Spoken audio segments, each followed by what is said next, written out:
సాధారణంగా భూమి అనేది గుండ్రంగా ఉన్నందున ఒక అంచు ఉండదు. కానీ భూమి చివరగా అనిపించే ప్రదేశం ఉంటుంది. ఆ ప్రదేశమే అంటార్కిటికా. ఇక్కడ మంచు పర్వతాలు, సముద్ర తీరాలు ఉంటాయి. అంటార్కిటికా అనేది సముద్రంతో ఆనుకొని ఉంటుంది.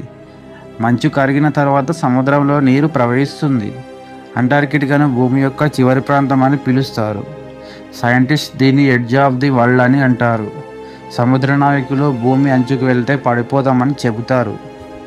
అంటార్కిటికాలో ఎక్కడ చూసినా తెల్లని మంచు, పెంగ్విన్లు, సముద్రాలు ఉంటాయి. గాలి శబ్దం, ఐస్ కరిగిపోయే సౌండ్స్ మాత్రమే ఇక్కడ వినిపిస్తాయి.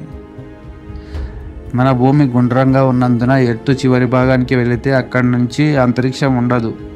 కొంత దూరంలో సముద్రాలు ఉంటాయి. ఆ సముద్రాల తర్వాత సౌత్ అమెరికా, ఆస్ట్రేలియా, ఆఫ్రికా దేశాలు ఉంటాయి. ఆస్ట్రేలియా, చిలీ ఈ దేశాలు వెళ్ళాలంటే మధ్యలో పసిఫిక్, అట్లాంటిక్ ఓషన్ల తర్వాత చేరుకోగలం. ఈ సముద్ర తీరాలు వేల కిలోమీటర్ల దూరంలో ఉంటాయి.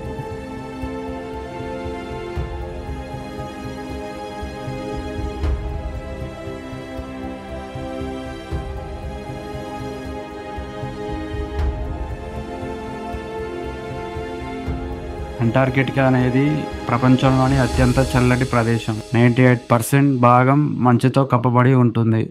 దీని యొక్క ఉష్ణోగ్రత -89.2 డిగ్రీ సెల్సియస్ ఉంటుంది. ఇక్కడ శాశ్వతంగా మానవ నివాసం లేదు. కేవలం పరిశోధన కోసం కొన్ని సైన్స్ స్టేషన్లు మాత్రమే ఉంటాయి. అంటార్కిటికా ట్రీటీ సిస్టమ్ కింద రక్షిత ప్రాంతం కాబట్టి ఇక్కడ పరిశోధనలు జరుగుతున్నాయి. ఇక్కడ జంతువులు చాలా తక్కువగా ఉంటాయి. ఎక్కువగా సముద్ర జీవులే ఉంటాయి.